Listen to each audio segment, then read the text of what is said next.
आज 20 अप्रैल 2023 दिन गुरुवार है। Welcome back to clean news MP. चलिए देखते हैं मध्य प्रदेश की 25 फटाफट बड़ी खबरों को। इससे पहले आप न्यूज को कहां से देख रहे हैं हमें कमेंट में जरूर बताएं। साथ ही वीडियो को लाइक करना बिल्कुल ना भूलें। मध्य प्रदेश में एसटी एससी को मिलेंगे 18 लाख रुपए। चुनावी साल में शिवराज सरकार ने लगाया बड़ा दाव। मध्य प्रदेश सरकार ने अजा और अजजा अनुसूचित जनजाति के वर्ग को प्रोत्साहित करने के लिए अहम फैसला लिया है। बता दें कि अनुसूचित जाति और जनजाति के उद्यमियों के लिए विकसित औद्योगिक क्षेत्रों में 20% भूखंड आरक्षित किए जाएंगे। इसके साथ ही विकास शुल्क में 50% की अतिरिक्त छूट देने का आदेश जारी किया गया है। 4,11,000 हितग्राहियों को गृह प्रवेश कराएंगे प्रधानमंत्री। रीवा में 24 अप्रैल को होगा कार्यक्रम। राष्ट्रीय पंचायती राज दिवस पर 24 अप्रैल को प्रधानमंत्री नरेंद्र मोदी रीवा आ रहे हैं। मोदी यहां प्रधानमंत्री आवास योजना के 4,11,000 हितग्राहियों को गृह प्रवेश कराएंगे और जल जीवन मिशन के 7,573 करोड़ 64 लाख के कार्यों का शिलान्यास करेंगे। कार्यक्रम रीवा के एसएएफ ग्राउंड पर आयोजित होगा। इसकी तैयारियों की समीक्षा करते हुए मुख्यमंत्री शिवराज सिंह चौहान ने कहा कि यह पंचायत राज संस्थाओं और ग्रामीण विकास के लिए ऐतिहासिक दिन होगा। समीक्षा मुख्यमंत्री आवास पर की गई। कार्यक्रम में प्रदेश भर के पंचायत प्रतिनिधि शामिल होंगे।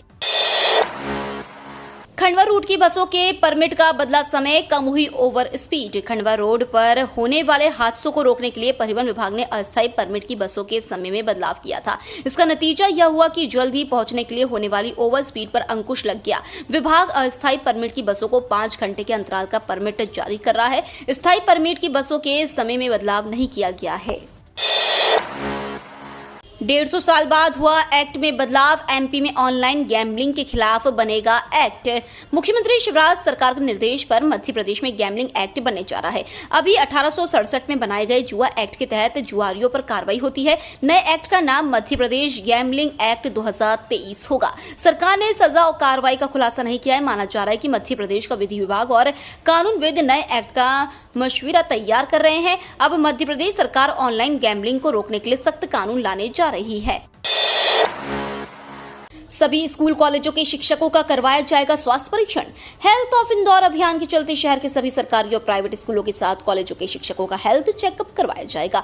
इसके लिए एक शिविर का आयोजन किया जाएगा। इस शिविर में सभी शिक्षक अपना चेकअप करवा सकेंगे। इसकी जानकारी मंगलवार के दिन कलेक्टर कार्यालय में अभियान के संबंध में हुई बैठक में दी गई। बताया गया कि शिक्षक दिवस से पहले ये चेकअप कार्य पूरा कर लिया जाएगा। ये अभियान शहर में स्वास्थ्य के प्रति जागरूकता लाने के लिए किया जा रहा है। इंदौर के स्कूल और कॉलेजों में मिलेट्स को बढ़ावा देने के लिए होगी गतिविधियां। सांसद शंकर लालवानी की पहल पर चलाए जा रहे हेल्थ ऑफ इंदौर अभियान के तहत इंदौर जिले के सभी शासकीय और अशासकीय स्कूल और कॉलेजों के शिक्षकों का हेल्थ चेकअप किया जाएगा। इसके लिए शिविर आयोजित किए जाएंगे। हेल्थ चेकअप का यह कार्य शिक्षक दिवस 5 सितंबर के पूर्व पूरा कर लिया जाएगा। अभियान के तहत इंदौर जिले में स्वास्थ्य के प्रति जागरूकता लाने के लिए विभिन्न गतिविधियों का आयोजन किया जा रहा है। अभियान के अंतर्गत स्वास्थ्य के प्रति जागरूकता लाने के लिए स्कूल और कॉलेजों में विभिन्न प्रतियोगिताएं भी आयोजित की जाएंगी।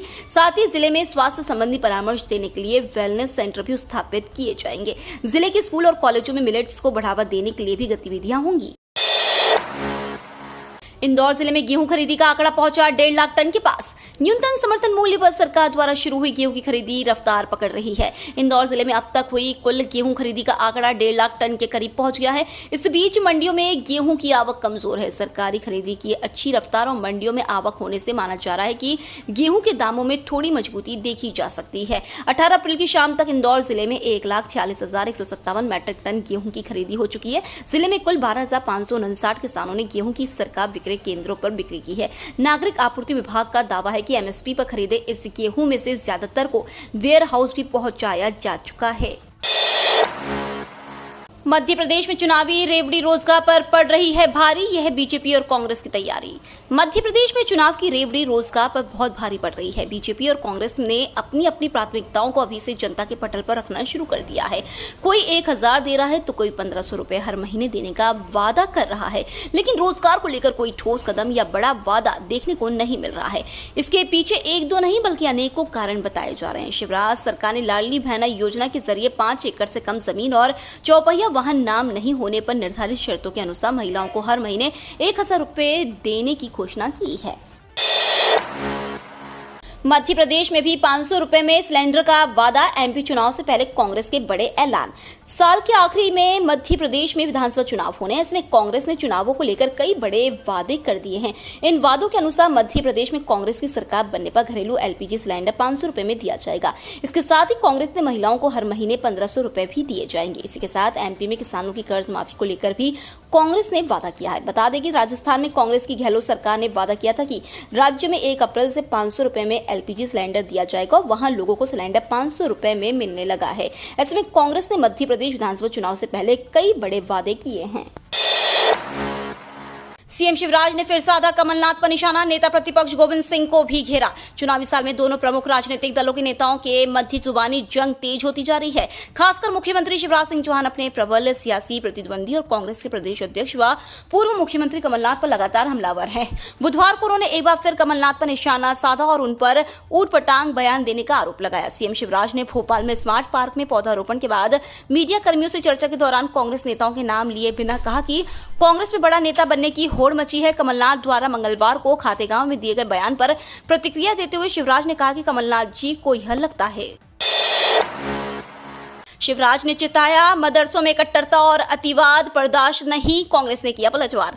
मुख्यमंत्री शिवराज सिंह चौहान ने बुधवार को कहा है कि कट्टरता का पाठ पढ़ाने वाले संस्थानों और अवैध मदरसों का रिव्यू किया जाएगा। कट्टरता और अतिवाद को बर्दाश्त नहीं किया जाएगा।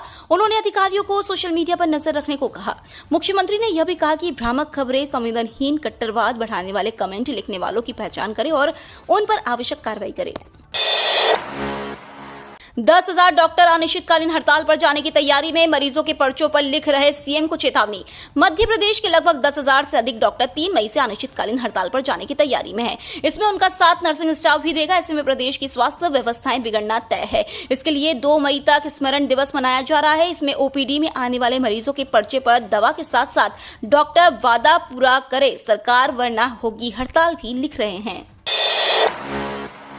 भोपाल के 8 मेट्रो स्टेशन का ओपन फाउंडेशन का 90% काम पूरा। राजधानी भोपाल में मेट्रो के प्रायोरिटी कॉरिडोर के निर्माण का काम तेजी से चल रहा है। बुधवार को Madhya Pradesh metro rail corporation के एमडी मनीष सिंह ने डिपो और सुभाष नगर मेट्रो स्टेशन का निरीक्षण किया। अधिकारियों ने बताया कि प्रायोरिटी कॉरिडोर का 31 मार्च की स्थिति में शहर के 8 स्टेशनों का ओपन फाउंडेशन का काम 90% पूरा कर लिया गया। पियर का कार्य करीब 80% और गर्डर कास्टिंग का कार्य करीब 50% पूरा कर लिया गया है। मनीष सिंह ने नगर के साथ बाकी मेट्रो स्टेशन के काम भी जल्द से जल्द पूरा करने को कहा। साथ ही काम की गुणवत्ता में किसी प्रकार की कोताही बर्दाश्त नहीं की जाने की बात भी कही। मध्य प्रदेश के 7 जिला अस्पतालों में पीपीपी से शुरू होगी एमआरआई सुविधा। मध्य प्रदेश के 7 जिला अस्पतालों में निजी सार्वजनिक भागीदारी से एमआरआई की सुविधा शुरू करने के लिए प्रक्रिया शुरू हो गई है।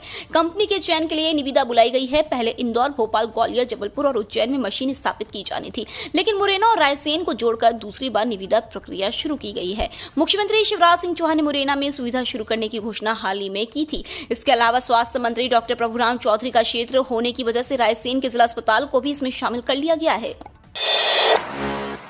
पीड़ितों को 39 वर्ष से न्याय का इंतजार, अब 1 मई को अंतिम तर्क की तारीख तय। भोपाल गैस कांड में 39 वर्षों से पीड़ित न्याय का इंतजार कर रहे हैं और बदले में मिल रही है तारीख पर तारीख। जी हां, 2-3 दिसंबर 1984 को हुए दुनिया के भीषणतम गैस कांड के 39 वर्ष बीतने गए हैं, लेकिन अब तक गुनहगारों को कोई सजा नहीं मिल पाई है। आज भी पीड़ितों को न्याय का इंतजार है। अब 1 मई की तारीख नजदीक आ रही है। इस दिन भोपाल गैस कांड से जुड़े मामले में भोपाल जिला एवं सत्र न्यायाधीश मनोज कुमार श्रीवास्तव अंतिम तर्क सुनने वाले हैं। मध्य प्रदेश में 15,000 से ज्यादा ऑफलाइन रिटेलर और स्टोर हुए ऑनलाइन। आज वसीम गौरी मध्य प्रदेश से 15,000 से ज्यादा ऑफलाइन रिटेलर्स और नजदीकी स्टोर्स में से एक है, जो local shops on Amazon programme में सेलर के रूप में रजिस्टर्ड हैं। यह प्रोग्राम ऑफलाइन रिटेलर्स और नजदीकी स्टोर्स को ई कॉमर्स के फायदे पहुंचाता है। यह बिजनेस को अपनी पहुंच का विस्तार करने के लिए अमेजॉन द्वारा ज्यादा ग्राहकों को आकर्षित करने में मदद करता है। यह प्रोग्राम ग्राहकों को अपने घर बैठे ही अपने शहर में मौजूद नजदीकी स्टोर्स के प्रोडक्ट तलाशने में मदद करता है। मध्य प्रदेश हाईकोर्ट में ओबीसी मामले की अंतिम सुनवाई, बेंच को लेकर आपत्ति के कारण टली। मध्य प्रदेश हाईकोर्ट में मंगलवार से शुरू हुई अन्य पिछड़ा वर्ग आरक्षण संबंधी अंतिम स्तर की सुनवाई बुधवार को दर्ज हुई। बेंच संबंधी आपत्ति के कारण टल गई। अब मामले में 24 अप्रैल को नए सिरे से बहस होगी। उल्लेखनीय है कि यह मामला कई माह तक लंबित रहने के बाद अंतिम सुनवाई के स्तर पर आया था। भोपाल के निशातपुरा यार्ड में काम शुरू, 6 मई तक काम चलेगा, कई ट्रेनों के रास्ते बदले। भोपाल के निशातपुरा यार्ड को तीसरी लाइन के साथ चालू करने के लिए निशातपुरा यार्ड में 20 अप्रैल से शुरू हुआ और 6 मई तक प्री नॉन इंटरलॉकिंग का काम होगा। इसके चलते इस रूट से गुजरने वाली कई ट्रेनें कैंसिल की गई तो कई के रास्ते बदले गए हैं। रेलवे के अनुसार यात्री असुविधा से बचने के लिए पहले जानकारी ले लें। अधिकृत रेलवे पूछताछ सेवा NTES 139 से गाड़ी की सही स्थिति की जानकारी प्राप्त करें। कर्मचारी संगठन एकजुट, डीए भत्ता समेत कई मांगों को लेकर मुख्य सचिव के नाम सभी जिला कलेक्टरों को सौंपेंगे ज्ञापन। मध्य प्रदेश के कई कर्मचारियों ने सभी जिला कलेक्टर कार्यालयों में मुख्य सचिव के नाम का ज्ञापन सौंपने की तैयारी कर ली है। डीए भत्ते से लेकर कई मांगे कर्मचारियों द्वारा की जा रही है, जिसे पूरा नहीं किया जा रहा है। ऐसे में अब आज 20 अप्रैल के दिन मुख्य सचिव के नाम का ज्ञापन करीब 5 संगठनों द्वारा सौंपा जाएगा। इन 5 संगठनों में मध्य प्रदेश लिपिक वर्गीय कर्मचारी संघ, तृतीय वर्ग कर्मचारी संघ, मध्य प्रदेश लघु वेतन कर्मचारी संघ, मध्य प्रदेश वाहन चालक यांत्रिकी कर्मचारी संघ, मध्य प्रदेश पेंशनर एसोसिएशन शामिल है। माखनलाल पत्रकारिता विश्वविद्यालय के 11 छात्र निष्कासित। माखनलाल चतुर्वेदी राष्ट्रीय पत्रकारिता एवं संचार विश्वविद्यालय के 3 विभागों के 11 छात्रों पर निष्कासन की कार्रवाई की गई है। यह फैसला 31 मार्च को हुए विभाग के बाद बनी समिति के निर्णय के बाद लिया गया है। समिति की अनुशंसा पर 4 विभाग के 11 छात्र छात्राओं को निलंबित किया गया है। चीतों के लिए अब नए घर की तलाश, क्यों कूनू में 19 को संभालना हो रहा मुश्किल। मध्य प्रदेश सरकार ने नेशनल टाइगर कंजर्वेशन अथॉरिटी से कहा है कि चीतों के लिए नए घर की तलाश की जाए, क्योंकि वह जंगल में 19 चीतों की निगरानी नहीं कर पाएंगे। इस घटनाक्रम से अवगत एक अधिकारी ने यह जानकारी दी। मध्य प्रदेश के श्योपुर जिले में स्थित कूनू नेशनल पार्क में सितंबर 2022 से 2 चरण में 20 चीते लाए जा चुके हैं। पहले 8 नामीबिया से आए तो 12 दक्षिण अफ्रीका से लाए गए। इनमें से 4 को मार्च में जंगल में छोड़ा गया। एक बाधा चीते की मौत हो गई, जबकि इसके बाद 4 शावकों का जन्म हुआ। 15 चीते और 4 शावकों को 6 स्क्वायर किलोमीटर के बाड़े में रखा गया है। इन्हें अगले 3-4 महीनों में जंगल में छोड़ा जाएगा। मंत्री उषा ठाकुर ने किए मां शारदा के दर्शन। धार्मिक नगरी में मांस मदिरा की दुकानें बंद करने कहा। धार्मिक नगरी मेहर में मांस मदिरा की दुकानें बंद करने का फरमान जारी करने के साथ ही मध्य प्रदेश सरकार की धर्मस्व मंत्री उषा ठाकुर ने एक विवादित निर्णय लिया है। उन्होंने मेहर मंदिर की प्रबंधक समिति में पदस्थ मुस्लिम कर्मचारियों को हटाए जाने का निर्देश जारी किया है। दरअसल मेहर स्थित मां शारदा के दर्शन करने आई संस्कृति मंत्री उषा ठाकुर को एक ज्ञापन दिया गया था। इस पर संज्ञान लेते हुए अपर मुख्य सचिव को निर्देशित किया है कि मेहर मंदिर की प्रबंधक समिति में पदस्थ मुस्लिम कर्मचारियों को हटाया जाए। भारत गौरव ट्रेन 10 दिनों में कराएगी रामेश्वरम तिरुपति की यात्रा। 29 मई को इंदौर से होगी रवाना।